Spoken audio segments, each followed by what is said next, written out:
प्यारे मित्रों, नमस्कार। स्वागत है हमारे यूट्यूब चैनल प्राचीन ज्ञान सही ज्ञान में। अगर आपको ऐसी कहानियाँ, ज्ञानवर्धक कहानी, अच्छी कहानी सुनना और देखना पसंद करते हैं तो हमारे यूट्यूब चैनल को सब्सक्राइब कर लें।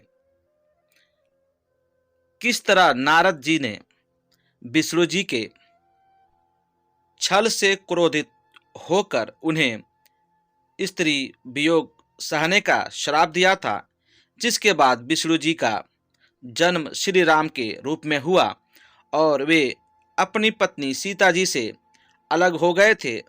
सिर्फ श्री राम को ही विष्णु रूप में श्राप नहीं मिला था, बल्कि माता सीता को भी अपने पति का वियोग सहने का श्राप मिला था।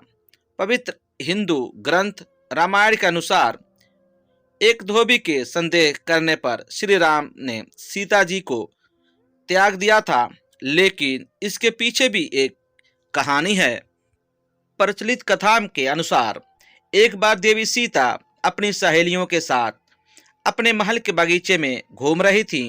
तभी अचानक उनकी दृष्टि पेड़ पर बैठे एक तोते के जोड़े पर पड़ी, जो सीता जी के भविष्य में बातें कर रहा था।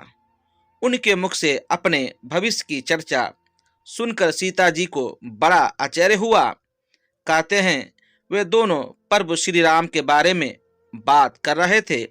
ये सुनकर सीता जी की जिज्ञासा और भी बढ़ गई। तब उन्होंने उस तोते के जोड़े को पकड़वा लिया और उनसे अपने भावी पति के बारे में पूछने लगी। सीता जी ने बड़े प्यार से उन दोनों पर अपना हाथ फेरते हुए पूछा कि उन्हें भविष्य की इतनी जानकारी कहाँ से मिली। इस पर उन दोनों ने बताया कि वे महर्षि वाल्मीकि के आश्रम में रहते हैं, जहाँ वाल्मीकि प्रतिदिन राम सीता की चर्चा करते हैं। इसलिए उन्हें इन दोनों के जीवन के बारे में सारा ज्ञान हो गया। इतना ही नहीं, तोते ने सीता जी को बताया कि अयोध्या के राजा दशरथ के ज्येष्ठ पुत्र श्री राम स्वयंवर में शिव जी का धनुष तोड़ेंगे और उन्हीं के साथ सीता जी का विवाह होगा। कहा जाता है कि सीता जी के सवाल खत्म ही नहीं हो रहे थे। अंत में वे दोनों तोते थक गए और जाने की आज्ञा मांगने लगे, किंतु सीता जी उन्हें ये कहकर रोकने लगी कि जब तक उनका विवाह श्री राम से नहीं हो जाता, वे दोनों मिथिला में उनके महल में रहेंगे। इस पर नर तोते ने उन्हें समझाते हुए कहा कि पंचम बंधन में नहीं रह सकते। उनका असली घर तो खुला आसमान होता है। लेकिन सीता जी कहाँ मानने वाली थी, वे तो हट किए बैठी थी। फिर उन्होंने नर तोते से कहा कि अगर वो जाना चाहता है तो जा सकता है, लेकिन मादा तोता तो उन्हीं के पास रहेगी।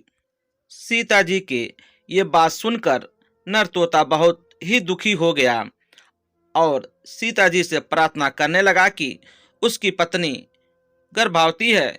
इस वक्त उसे अपने पति की सबसे ज़्यादा ज़रूरत है, इसलिए वे दोनों को अलग न करें। किंतु सीता जी फिर भी नहीं मानी।